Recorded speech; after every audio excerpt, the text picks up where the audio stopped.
Assalamualaikum warahmatullahi wabarakatuh. Perkenalkan, nama saya Nisa Aprilia dengan nomor induk mahasiswa 12160000143 dari kelas 2E. Nah, di video kali ini saya akan memaparkan materi mengenai uji Cochrane. Uji Cochrane atau uji Q diperkenalkan oleh William Gemmell Cochrane. Uji Cochrane atau Q digunakan untuk data yang bersifat nominal dengan K-sampel yang bersifat dependen.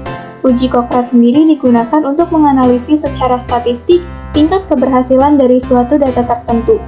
Nah, hipotesis yang diuji adalah hipotesis terhadap beberapa variabel dikotomi yang memiliki arti sama. Variabel yang diukur berasal dari individu yang sama atau pada individu yang cocok atau sesuai.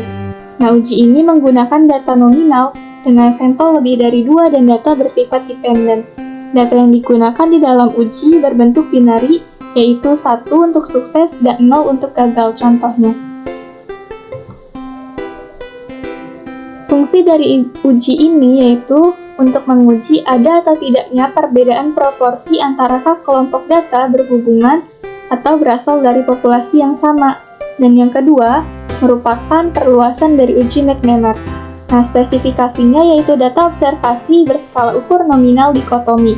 Misalnya, sukses atau gagal, hidup dan mati, menang dan kalah, dan lain-lain. Asumsi uji Cochrane. Pada penerapan uji Cochrane terdapat beberapa asumsi yang perlu dipenuhi, yaitu yang pertama, blok-blok yang ditampilkan merupakan blok yang dipilih secara acak dari suatu populasi yang terdiri atas semua blok yang mungkin. Yang kedua, data untuk analisis terdiri atas reaksi-reaksi dari R buah blok terhadap C buah perlakuan yang diterapkan secara independen. Dan yang ketiga yaitu reaksi-reaksi itu dinyatakan dengan 1 untuk iya atau sukses atau 0 untuk tidak atau gagal. Nah, untuk statistik uji dari uji Cochrane, untuk sampel besar Q mendekati distribusi C kuadrat dengan derajat kebebasan atau sama dengan K-1, di mana K merupakan jumlah kelompok sampel, maka Q dihitung dengan rumus seperti berikut.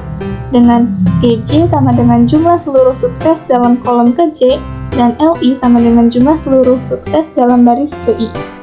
Kriteria uji dari uji Cochrane, H0 ditolak jika nilai Q hitung lebih dari sama dengan Q tabel, atau p-value-nya kurang dari sama dengan alpha. Nah, nilai Q tabel diperoleh dari tabel distribusi chi-square. Nah, selanjutnya ada contoh soal dari uji Cochrane menggunakan SPSS. Di sini udah ada data yang kita punya. Data ini merupakan data 3 jenis wawancara dengan 18 pasangan. Nah, ingin diuji apakah perbedaan antara ketiga jenis wawancara itu mempengaruhi banyaknya jawaban iya yang diberikan pada butir tertentu oleh ketiga kelompok yang dipasangkan itu. Nah, dengan menentukan taraf signifikannya adalah 1%. Kemudian, angka 1 di sini untuk jawaban iya dan 0 untuk jawaban tidak.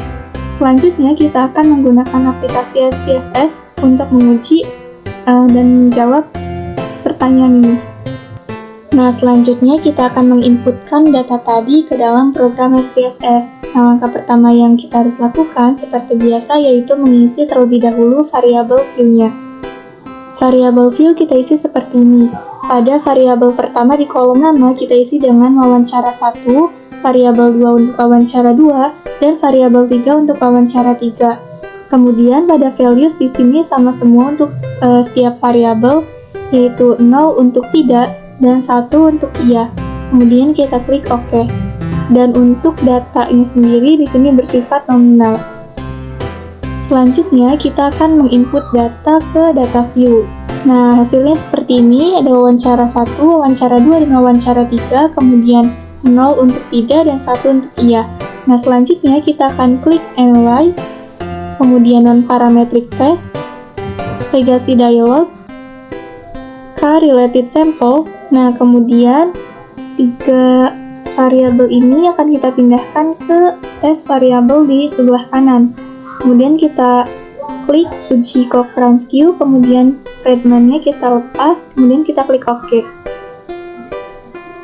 Nah, hasilnya seperti ini. Selanjutnya, dari tabel ini akan kita analisis untuk menjawab persoalan yang tadi. Nah, selanjutnya di sini ada hasil dari uji Cochrane menggunakan SPSS. Pada tabel yang di atas di sini adalah tabel frekuensi dari wawancara 1, wawancara 2, dan wawancara 3. Kemudian tabel di bawah merupakan hasil tes statistik dari uji Cochrane-nya. Selanjutnya kita masuk ke hipotesis statistik. H0 untuk theta 1 sama dengan theta 2 sama dengan theta 3, yaitu untuk peluang jawaban iya sama pada 3 jenis wawancara.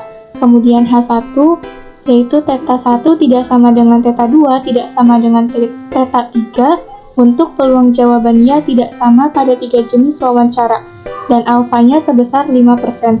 Selanjutnya ada statistik uji. Di sini kita dapatkan statistik uji Q hitung atau hasil dari uji Cochrane Q-nya 16,67, kemudian chi-square tabelnya 9,21, dan p-value atau signifikansinya sama dengan 0,000. Selanjutnya ada kriteria uji.